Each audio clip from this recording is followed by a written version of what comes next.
Alors, bonjour tout le monde. Évidemment, ce matin, retour sur la situation tarifaire avec nos voisins américains. Comme vous le savez, depuis que cette crise des tarifs a débuté, le Parti québécois a les mêmes deux messages. C'était le cas il y a 2 semaines.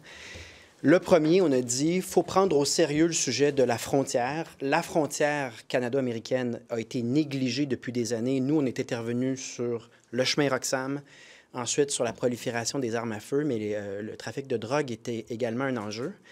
Et on se rend compte que finalement, ce discours-là a été repris in extremis, mais à temps, par tant le gouvernement Legault que le gouvernement Trudeau. Le but ici n'étant pas de déterminer si le Canada est la cause principale, mais de reconnaître que notre co-contractant, notre partenaire qui est une économie 30 fois plus grosse que la nôtre, nous dit, nous, on a cette préoccupation-là. Et rappelons également que de sécuriser la frontière, c'est au bénéfice du Québec lorsque ça peut aider la situation de la prolifération des armes à feu ou du trafic humain, par exemple. Donc, il y a malheureusement à peine quelques années, parler de frontières, c'était se faire accuser de xénophobie. Et je pense que là, on vient d'assister à la fin de l'ère post-nationale de la frontière où il fallait absolument faire en sorte que la frontière soit remplie de trous. Et ça nous donne un 30 jours de sursis. 30 jours de sursis, ce n'est pas non plus une solution à long terme.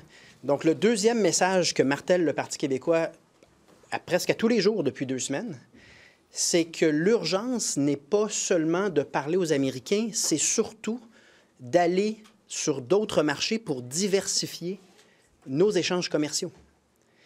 Donc, moi, je suis un peu inquiet quand je vois la ministre Christine Fréchette se vanter qu'elle a donné un nombre incalculable d'entrevues radio et télé au Québec au cours des derniers jours.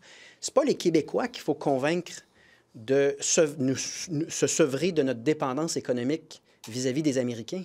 Ce qu'on a besoin, c'est de voir des missions commerciales à Londres, à Paris, au Mexique, en Amérique latine, en Asie, pour voir comment nos entreprises québécoises peuvent trouver des nouveaux clients à un moment où l'Union européenne nous dit « on comprend votre situation difficile et on est très réceptif, très, très ouvert à faire davantage d'affaires avec vous. » Rappelons-nous qu'on fait seulement, on a 1 % de nos exportations avec la France, 1,6 % avec le Royaume-Uni, alors que ça frôle le 70 % avec les États-Unis.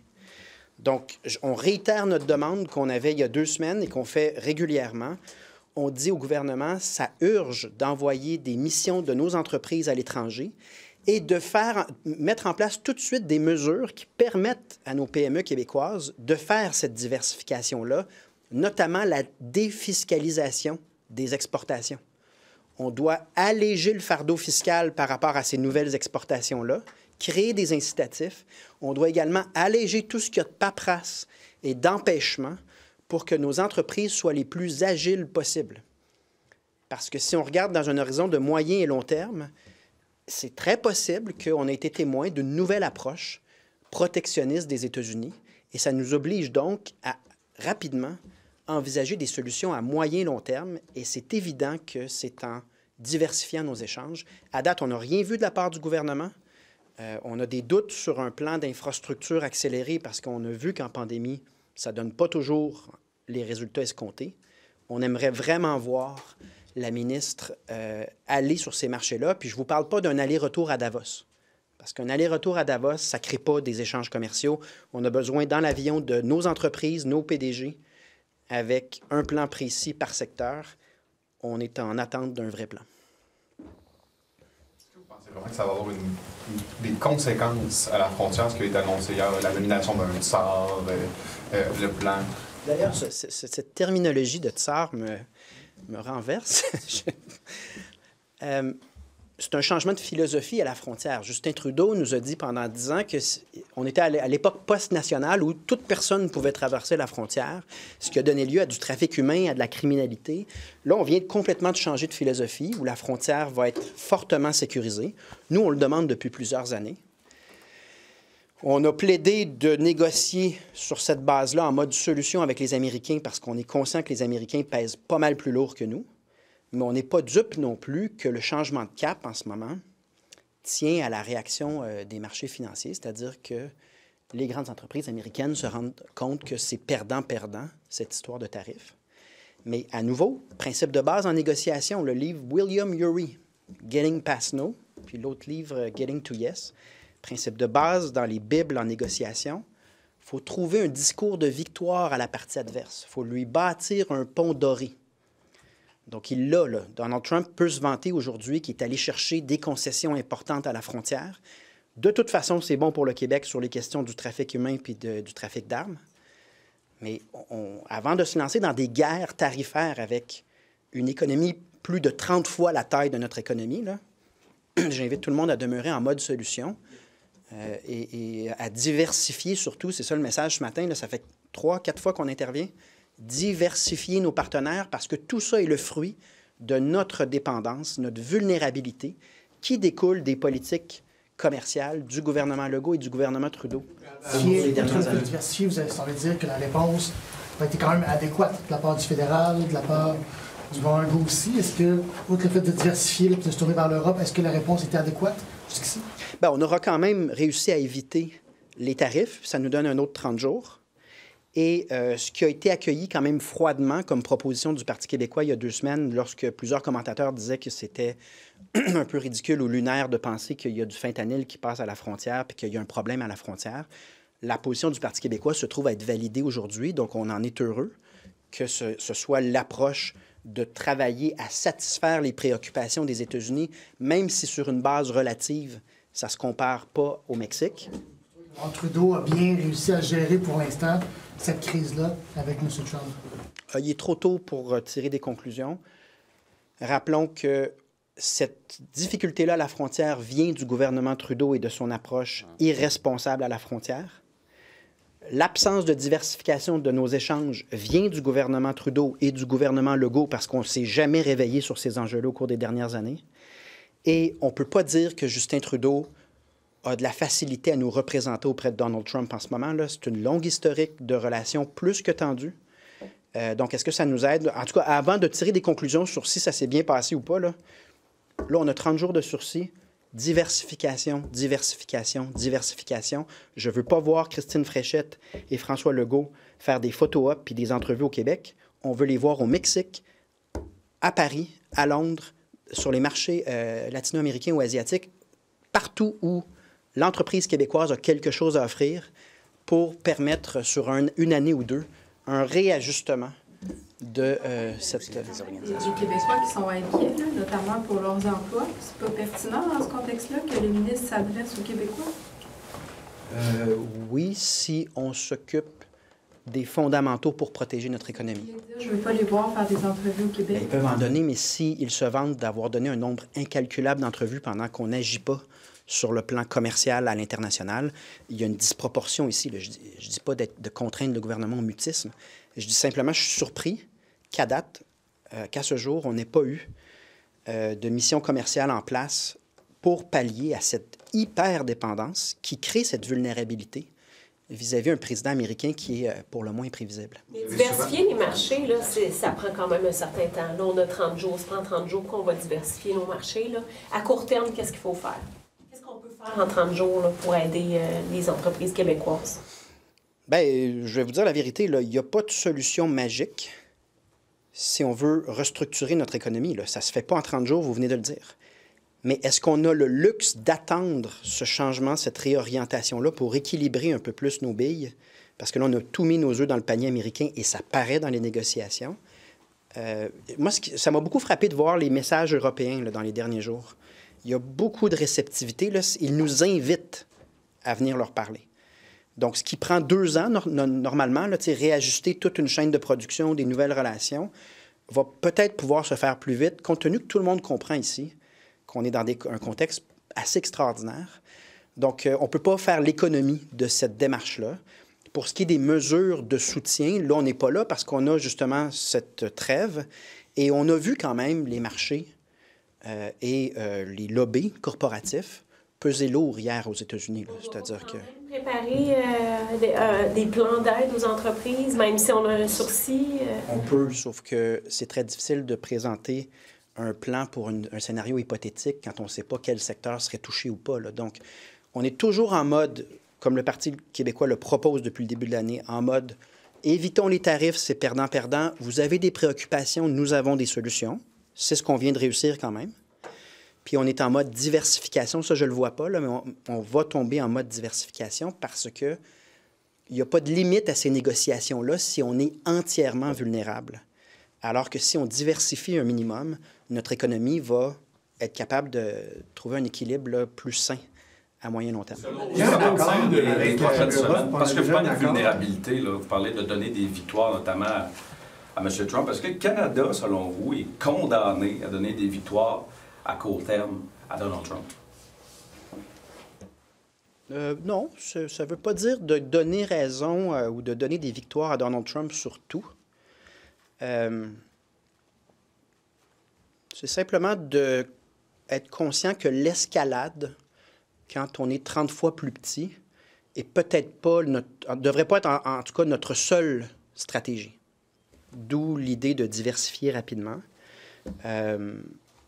Puis quand même, hier, on a vu la réaction assez forte des marchés américains, qui clairement n'a pas une très bonne opinion de cette stratégie-là. Mais si on veut une solution durable, il faut également considérer que le gouvernement Trump a un programme, a fait des promesses et donc veut un discours, ce que j'appelle le pont doré, là, mais veut un discours qui lui permet de dire, bien là, finalement, j'ai reculé sur cette histoire de tarifs-là parce que j'ai obtenu d'autres choses. Et ce d'autres choses-là coûte pas mal moins cher qu'une crise économique généralisée en raison de tarifs exorbitants. Donc, pardon? C'est un bon coup de M. Trudeau hier. À nouveau, je ne dirais pas ça à ce stade-ci. On pourra faire le bilan de toute cette séquence-là après, mais je vous réitère que nous, on a proposé de prendre au sérieux le laxisme de la frontière, mais avant de donner des fleurs à Justin Trudeau, c'est parce que c'est lui la frontière laxiste. On n'a jamais vu quelque chose de même de l'histoire du Canada. C'était un gruyère. Pardon? Est-ce que c'est un bon coup de M. Trump, dans ce cas? Trop tôt pour commencer à distribuer, mais je ne suis pas analyste, puis je ne suis pas là pour distribuer des fleurs ou des pots. On a un sursis de 30 jours. Concentrons-nous à diversifier de sorte qu'on ne soit pas dans cet état de vulnérabilité dans 1 an ou 2, parce que le mandat de Donald Trump, il n'est pas sur 30 jours. Il est sur plusieurs années. Et dans quel cas, prenons ça au sérieux. Prenons acte également que là-dessus, on a vraiment dormi pendant des années et que là, c'est le temps de se réveiller. Est-ce que c'est pas difficile d'être souverainiste aujourd'hui, là? Parce qu'on parle d'incertitude. Évidemment, la souveraineté, c'est de l'incertitude, le référendum, tout ça. Est-ce que c'est pas difficile, ça, pour vous? Ça ne remet pas en question votre optique? Est-ce qu'il n'y a pas des gens qui vous disent je suis inquiet, là, je suis pas sûr que c'est le temps? Ou... Bien, évidemment, si certains de mes adversaires tentent de faire croire que notre plan, c'est de tenir un référendum la semaine prochaine, ça peut créer une incertitude, mais ce n'est pas le cas, là. Le programme du Parti québécois parle de tenir une consultation quelque part entre janvier 2027 et septembre 2030. Vous remarquerez que le Parti québécois s'est concentré sur proposer des solutions de manière répétée depuis des semaines. Trump va être encore au pouvoir, hein, quand vous... Oui, mais vous remarquerez que l'action du Parti québécois, on est indépendantiste et ça ne nous empêche absolument pas d'être en mode solution quand la situation est critique. Et si d'autres politiciens comme Jean Charest ou Marc Tanguay tentent d'instrumentaliser une situation comme celle-là pour faire de la promotion de l'unité canadienne, alors qu'on devrait en ce moment se concentrer sur les solutions à court terme pour protéger nos entreprises, ça les regarde eux. Mais regardez comment travaille le Parti québécois. Solution, solution, solution. On est présent à chaque étape et je pense qu'on fait un travail qui est rigoureux. Une montée du patriotisme. Est-ce que vous sentez quand même une montée du patriotisme? C'est quelque chose... Je ne sais pas, là. Je pense qu'on a une belle séquence d'achats québécois. Ça devrait être tous les jours de l'année, achats québécois. Je trouve qu'on n'en a pas fait assez. On constate que le projet de panier bleu a été un échec. C'est un peu dommage parce que si on en avait un... Moi, je vous parle, est-ce que vous sentez une montée du patriotisme canadien avec ce qui se passe? Bien, c'est-à-dire que je vois bien que les politiciens canadiens tentent de saisir cela comme opportunité pour faire du nation building, là, pour reprendre l'expression canadienne. Dans les faits, plusieurs des situations actuelles découlent des politiques pauvres du Canada, tant en diversification des marchés qu'en gestion de la frontière, qu'en gestion de l'armée, et qu'en relation épouvantable de Justin Trudeau à l'étranger, là, je veux dire, à part montrer ses bottes de couleur, puis faire la morale à plein de pays, de sorte que nos liens sont assez ténus. T'sais, on n'a pas un beau bilan diplomatique. Ça paraît, donc, il faut distinguer, je pense, la tentative d'instrumentalisation d'un peu tout le monde. J'ai vu plusieurs chroniqueurs écrire qu'il ne faut jamais gaspiller une bonne crise. On voit que plusieurs politiciens ont pris note de ce message-là. Les faits, par contre, sont têtus à moyen et long terme. Là. Est-ce que tu parles de cette inquiétude-là face à l'option? Non. Non. On a le mandat de travailler puis de livrer la même rigueur, la même pertinence que d'habitude. Et on demeure fidèle à notre vision d'avenir d'un Québec qui rayonne partout dans le monde. Fiscaliser les entreprises, les exportations des entreprises, ça coûterait combien au Trésor québécois? Et par ailleurs, vous savez que le Québec a déjà beaucoup investi dans les relations pour exporter davantage en Chine. Vous pensez que ce serait encore... C'est pour ça que je pose la question, là, mais... Tu veux dire ça? Bon, oui, la Chine, mais il y a plein d'autres marchés.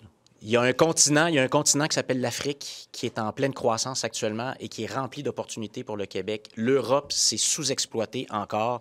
C'est un pourcentage minime de nos exportations, alors qu'on a des amis qui viennent de nous lancer des signaux en disant « on voit ce qui se passe, nous sommes ouverts ». Alors, c'est ce qu'on disait tout à l'heure, c'est le temps de se précipiter sur ces offres-là. L'Amérique latine, on a développé tout un réseau en Amérique latine à travers nos entreprises québécoises, à travers nos délégations du Québec. Il y a beaucoup d'endroits à explorer actuellement où il y a des opportunités à court, moyen et à long terme. Juste sur la frontière, M. Saint-Pierre-Plamondon, vous dites là, ça fait des semaines qu'on demandait ça. À mon souvenir, votre demande pour sécuriser la frontière était beaucoup moins importante que ce que le fédéral a annoncé hier. Ah, c'est vrai que nous, on proposait que le Québec se distingue de la négligence du fédéral. Finalement, le fédéral a repris sur lui de faire un 180 degrés par rapport à sa négligence des 10 dernières années. Puis au final, est-ce que c'est une bonne chose que grâce à ça, on a évité les tarifs pour au moins ce 30 jours-là? Oui. Est-ce que vous connaissez comme votre demande en termes de sécurisation de la frontière n'est peut-être pas assez loin, il aurait pu être encore plus important? Bien, c'est deux sujets différents. Là, moi, je ne me suis pas adressé au gouvernement fédéral. J'ai constaté la négligence post-nationale de Justin Trudeau à la frontière depuis des années. Et j'ai constaté également que l'Alberta, l'Ontario, l'île du Prince-Édouard avaient chacun leur tactique puis leur lobby simultanément. Donc, attendons, là. N'agissons pas comme si tout ça est terminé. Ce sera un mandat de Donald Trump rempli de rebondissements. Et bâtissons tout de suite les fondamentaux d'un contexte plus stable pour le Québec. Diversification. La négligence post-nationale, la négligence post-nationale dont vous parlez, là, c'est dans l'autre sens, c'est du sud au nord. Ah, c'est dans les deux sens. Mais... Trafic humain, trafic d'armes, trafic de drogue, organisation criminelle qui passe des gens pour des fortunes, là, ça a été documenté dans les deux sens. Mais vous, ça vous inquiétait pour le passage du sud au nord? Tandis que là, le problème est du nord au sud. Et dans les deux cas, on a intérêt à sécuriser la frontière plutôt que de traiter la frontière comme une passoire. C'est ce qu'on dit depuis 4 ans. Il y a un bénéfice mutuel à gérer correctement la frontière, mais c'était une idéologie politique de Justin Trudeau de dire il n'y a plus de frontières, on est post-national, n'importe qui peut rentrer. Qu'est-ce qui est arrivé? Le crime organisé s'est infiltré là-dedans. Et moi, je préfère nettement voir le Canada investir des sommes sur ce sujet-là au bénéfice des deux côtés de la frontière que de payer 20 fois, 30 fois le montant en répercussions économiques vis-à-vis... on peut être d'accord ou pas d'accord, là, mais il y a une volonté politique assez claire du côté des Américains. C'est la même chose que M. Trudeau hier. C'est-à-dire qu'un Parti québécois, je vous en parle depuis 5 ans maintenant, le Parti québécois aurait été... Un Québec indépendant, surtout, aurait été beaucoup moins versé dans ces dérives-là, puis aurait probablement des meilleurs liens avec les Américains. Hier, vous auriez fait la même concession que M. Trudeau. Vous auriez agi de la même façon que lui? Bien, c'est-à-dire, hier, j'aurais pas agi comme Justin Trudeau dans l'ensemble de cette séquence-là, mais c'est vrai qu'on a demandé un renforcement, ou à tout le moins la reconnaissance que ce que les Américains nous demandent, on le prend au sérieux, puis qu'on agit. Puis c'est finalement ce que les deux paliers de gouvernement ont fini par faire. À nouveau, je sais que vous voulez me faire commenter sur le bilan. On fera les bilans quand cet épisode-là sera terminé, et je réitère que tout ça est en lien avec la négligence grossière du fédéral à la frontière et également dans les relations diplomatiques qui se sont détériorées pour le Canada au cours des dernières années. Pour vous convaincre qu'un Québec souverain aurait été en meilleure posture face dans une crise comme celle-là? Bien, je ne sais pas si c'est vraiment l'heure pour... Je sais qu'il y a un appétit chez mes adversaires et dans les médias pour tout de suite faire des bilans ou essayer de faire la promotion de l'indépendance. Moi, je suis convaincu qu'un petit pays peut tirer son épingle du jeu et que tu es toujours mieux de défendre tes propres intérêts. On le voit là pour le Danemark, plein de pays en ce moment qui ont des interactions avec les États-Unis. C'est pour moi plus simple d'avoir une vraie diplomatie en fonction de tes intérêts. Et pour autant, je juge qu'en ce moment, on devrait tous être en mode solution par rapport au contexte actuel. Donc, je ne veux pas qu'on me fasse dire non plus. Mes adversaires cherchent à m'amener sur le terrain du référendum comme si le référendum était la semaine prochaine. C'est faux. Et regardez bien comment le Parti québécois travaille depuis 2 semaines et demie. On est en mode solution et très conscient qu'à court terme, la priorité, ce sont nos PME québécoises et des solutions, on en a. La défiscalisation, la diversification, l'accompagnement des entreprises dans cette transition-là. Et je pense que je veux qu'on soit entendu pour la qualité de ce travail-là et non pas embarquer dans les tentatives d'instrumentalisation par mes adversaires d'une situation qui est grave et qui demande quand même notre attention immédiate. You mentioned in the last few days as a solution, a proposition was to create Team Quebec. How Team Quebec is still a proposition of the PQ and how it could help to diversify the markets like in Latin America, Africa, or Europe? Well, obviously, if you have the choice between a Team Canada, a commercial Team Canada that goes in Europe and starts selling products or companies that are not yours, and that's what happened most of the time. A kind of crowded house with conflicting interests, fields that are not related. If you have the choice between this or an independent Quebec or at least a Team Quebec that really represents our companies that are there to tell new markets, we have something to offer. Can we do business together, given the new context? Of course, you choose a Team Quebec because your companies, your interests will be represented 100% of the time, not 15% of the time. And that's the interest for me to see the current government be very proactive on every market instead of just focusing on internal communications. So right now they are, going to the regions, seeing what the concerns are within the companies in various regions. Do you feel that their resources would be better used working on the ground internationally? Is that what you're saying? I'm saying that consulting with companies in different fields is a must, but you can't just do that saying, we'll help you. Don't worry, we'll help you. You'll notice that they never said, we'll help you how. And what we want to see is results in terms of being active abroad to make sure that those companies, they diversify as soon as possible so that our vulnerability towards the Americans in those negotiations become more manageable. Where exactly should they be going to diversify the trade offer, the economy right now? They should be very present in Europe because we get signal from European countries, come and meet with us because we understand your situation and we're willing to do more business with you. And then, of course, we need to look at Latin America, Africa, Asia, based on each sector we have in Quebec, based on what we have to offer. But it's important to remember that we're almost at 70% of our exports towards the U.S., while France has just 1%, the UK 1.6%. We need to get those figures more balanced as soon as possible. One clarification. You have the delegations in Quebec. I'll have to correct my figures. What was wrong on the figure? C'est l'inverse. C'est la France qui est pas grave. Oh, we got 1.6 in France and 1 in the UK. Okay.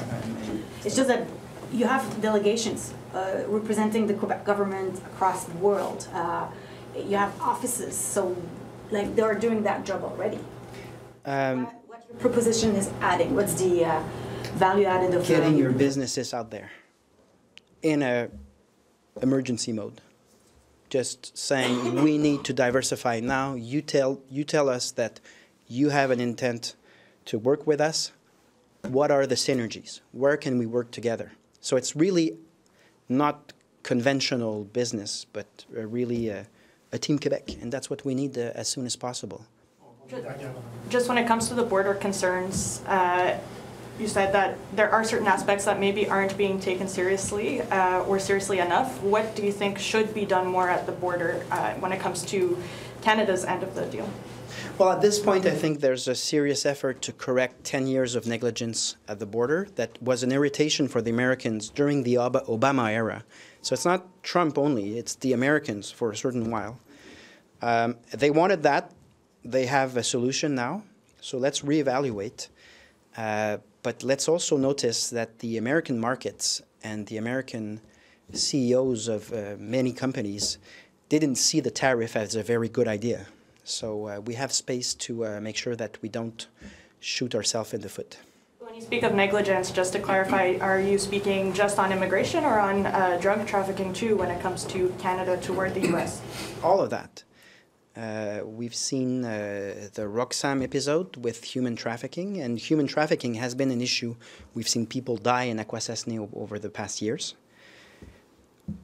Arms, firearms, entering Quebec, so you have many more firearms in Montreal now than 10 years ago because the frontier is not well managed.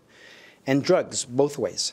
And on the topic of fentanyl, we need to take into account that the amount seized is not necessarily representative of the amount that crosses if you don't put any resource to stop it. So we have to be careful. And even if the amount at the northern border is way less than the amount in Mexico, you don't go to the Americans telling them, listen, we have a smaller problem north than you have in Mexico, so just stop your tariffs. At some point, negotiations is also to give a golden bridge to your opponent, give them a victory speech so that they can pull out of their initial stance. And on that point, the reaction of the markets in the U.S. show us that many Americans realize that putting those tariffs will hinder both our economies. So we need to find other solutions than that. Merci.